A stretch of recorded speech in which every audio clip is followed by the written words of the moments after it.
last time you guys were at home about improving your defensive effort.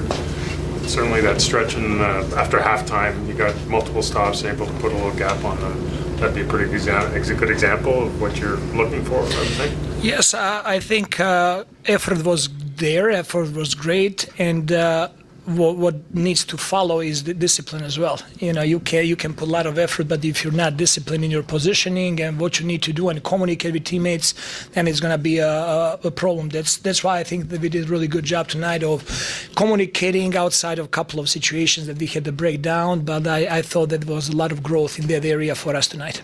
I think RJ's shooting, almost 60% from the field.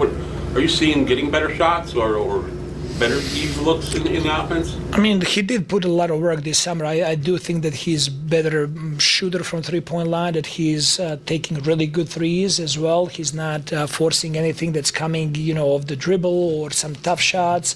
And also the teammates are doing a really good job. He has such a good feel to get in the right spot on the court, to get in the open window. And his teammates are doing a really good job of moving the ball and finding him open. So that's great.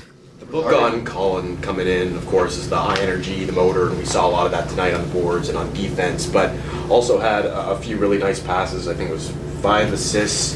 Is he, how far ahead is he in terms of the way that he sees the floor as a rookie? Comparing to what? Most rookies. Most rookies. A week into their NBA. Yeah, so he's a very talented basketball player. He has such a good feel for the game, spacing. He's really good in his rolls and pick and rolls. Tonight he had one lob dunk that Brandon Ingram threw to him. He just does a good job of being in the right place, and he competes on a really, really high level.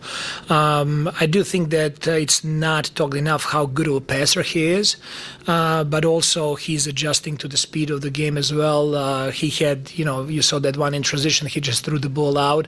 But all of that is part of learning. So I think he's doing a really good job, and we want him as with ball in his hands and to be playmaking in those situations. Regarding both CMB and Scotty, they took a lot of threes tonight because you guys needed that spacing from them, but they also managed to combine for 11 offensive rebounds. How impressive is it for them to find that balance of providing spacing and trying to shoot over the top and also giving extra possession? I think it's huge importance for us, especially when they're sharing the floor together. When Ya comes back, that's going to be sometimes it's going to be Sandro and CMB, Sandro with Scotty and CMB. Like, it's very important for those guys because they can do a lot of things offensively. Sometimes one has to space and the other needs to be in pick and roll, depending how they match up with us, where is the advantage for us. So it's very important for them to share the court as much as possible to start figuring out those things. I was looking it up before the game, but something like 70% of Scotty's looks so far this season have been assisted. We've talked before about how important it is for him to be a roller and screener for this team. What has impressed you the most about his start this year? Tonight he had 5 blocks. He had 8 assists, 12 rebounds, 5 of those offensive. And he was just making winning plays. Like when we needed stop defensively, he came up with a steal. He came up with a block. He came up with a rebound. So what I'm seeing with him is continuous improvement and growth, and he's such a guy that he cares so much and he puts so much into it. He's very capable to play with the ball in his hands, and every time that he catches the ball in pocket pass, he was the one actually finding tonight his teammates for open shots in those situations. He's just a good basketball player. Simple as that. How have you found RJ, your off-the-court chemistry and relationship has developed over your few years here together? RJ is...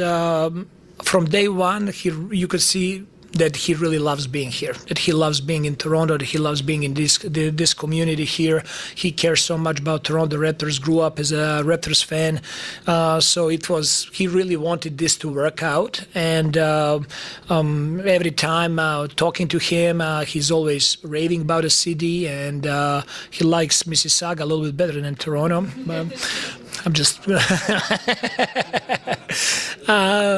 But he's the guy that really takes a lot of pride in what he does over here, and he's doing a great job with his teammates on the court, off the court. There is so much good chemistry that he's creating on this team for us.